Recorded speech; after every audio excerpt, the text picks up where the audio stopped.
Hey guys, welcome to Cafepedia. और आज की इस वीडियो में मैं आपको बताने वाला हूं कि प्राइवेट कैंडिडेट क्या होता है, यानी कि सीबीएसई प्राइवेट कैंडिडेट।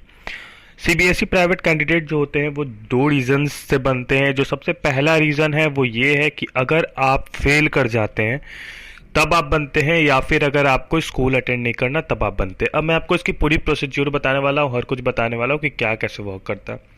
तो सबसे पहली बात कि अगर इन केस मान लीजिए आप 12th में फेल कर गए और उसके बाद क्या हुआ कि जब फेल कर गए तो आपको ऑफ कोर्स ये बात है कि आपको दोबारा स्कूल में एडमिशन जब आप लेने जाओगे तो वो आपको रिक्वेस्ट करेंगे कि आप 11th फिर से पढ़ो और फिर 12th दो। और कुछ कुछ ऐसे स्कूल होते हैं जो कि मैनेज कर लेते हैं कि चलो ठीक है, तुम्हारा 12th में ही डायरेक्ट एडमिशन ले लेंगे। उस समय अगर आपको स्कूल का कोई भी बीच में वो नहीं चाहिए, लाइक कि आप दोबारा प्रैक्टिकल अगर नहीं देना चाहते हैं, क्योंकि आपका प्रैक्टिकल में जनरली सबको ही को 30 में से 29 28 मिल गया होता है। तो अगर आपको दोबारा प्रैक्टिकल आपको नहीं देना है, ये सब चीज़ों झंझटों से बच के फिर भी आपको बस बोर्ड का एग्जाम देके कैसे भी पास हो जाना अगले ईयर, तब आप यूज़ करते हैं सीबीएसई का प्राइवेट कैंडिडेट फीचर। उसमें आपको कुछ नहीं करना होता, आप ऑनलाइन जाकर रजिस्टर करते हैं सीबीएसई के साइट पे प्राइवेट कैंडिडेट, और फिर आप प्राइवेट कैंडिडेट बन जाते हैं सीबीएसई के, जिसमें कि बस आपको एग्जाम देना होगा और फिर आपका जो भी रिजल्ट होगा उस पर बेसिस होगा। जैसे नॉर्मली मार्कशीट जो आता है उसमें स्कूल नेम लिखा रहता है और सीबीएसई प्राइवेट कैंडिडेट में स्कूल नेम नहीं लिखा होता है। अब आते हैं हम लोग 10th के बाद प्राइवेट कैंडिडेट बनने पे।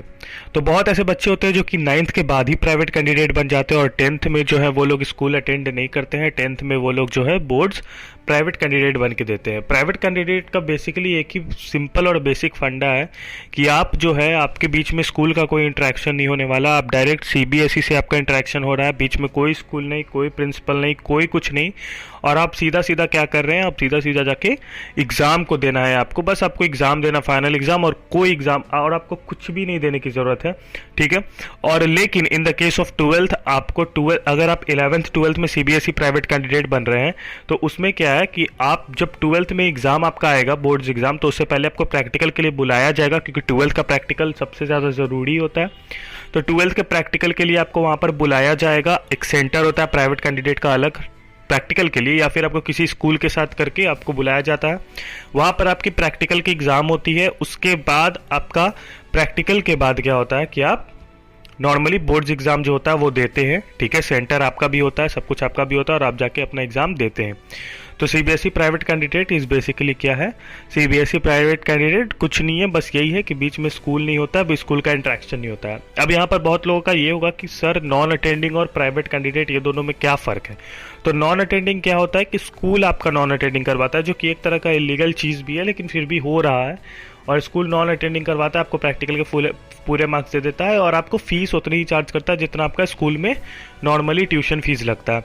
पर प्राइवेट कैंडिडेट में क्या है कि बस आपको एग्ज़ाम देना है और आपका सिर्फ और सिर्फ एग्ज़ाम फीस और रजिस्ट्रेशन फ़ी, ये दोनों फ़ी चार्ज होता है, और इसके अलावा कोई खास फ़ी चार्ज नहीं होता है। यानी कि आपका समझो कि 6 to 7 या फिर 7 to 8,000 में सारा काम निपट जाएगा 11th 12th का। पर उधर क्या होगा, स्कूल से अगर आप करोगे तो आपका मिनिमम अगर कितना भी लगेगा तो मिनिमम आपका छोटे से छोटे स्कूल में भी 40 to 50 के आराम से लग जाता है, यानी कि 40 से 50 हज़ार रुपये। तो प्राइवेट कैंडिडेट बेसिकली ये है। अब बात करते हैं उसके फ़ायदे और नुकसान की। तो प्राइवेट कैंडिडेट होने का फ़ायदा ये है कि no school interaction is equals to no rush. No rush is equals to आप अपने हिसाब से अपना जो भी है 11 12 पढ़ सकते हो, बिल्कुल आप पे किस कोचिंग से पढ़ना है, किस इंस्टीट्यूट से, कोई लोड नहीं रहेगा। लेकिन इसका कॉन्स ये रहेगा आपके लिए, कॉन्स ये है कि आपका जब प्रैक्टिकल का एग्ज़ाम होता है ना, वो आपको जेन्युइनली देना पड़ता है, मतलब वो आपको देना पड़ेगा, आपको प्रैक्टिकल की नॉलेज पूरी होनी चाहिए। पर अगर आप किसी स्कूल से हो तो उससे फ़ायदा ये हो जाता है कि आपको प्रैक्टिकल का जो मार्क्स है ज़्यादातर मैनेज ही कर देता है स्कूल वाला। आपका प्रैक्टिकल का मार्क्स जो है मैनेज हो जाता है, और प्रैक्टिकल का मार्क्स 12th के मार्क्स में बहुत ज़्यादा मायने रखता है, क्योंकि मेनली ये होता है कि 12th के मार्क्स में प्रैक्टिकल का मार्क्स 30 मार्क्स का मायने रखता है, तो वो बहुत ज़्यादा इंपॉर्टेंट होता है प्रैक्टिकल का मार्क्स। अब देखिए यहाँ पर बहुत लोगों का ये होगा कि प्रैक्टिकल क्या सबका होता है, तो हाँ जी, प्रैक्टिकल साइंस कॉमर्स आर्ट्स तीनों का होता है। अगर आपको ऐसा कहीं थोड़ा भी लग रहा है कि प्रैक्टिकल सिर्फ और सिर्फ साइंस का होता है, तो ऐसा नहीं है, कॉमर्स का भी होता है। कॉमर्स में इनफैक्ट की अकाउंट्स का भी होता है, बिजनेस स्टडीज़ का भी होता है, हर किसी का प्रैक्टिकल होता है। तो ऐसा बिल्कुल भी नहीं है कि प्रैक्टिकल सबका नहीं होता है, सबका प्रैक्टिकल होता है, ठीक है।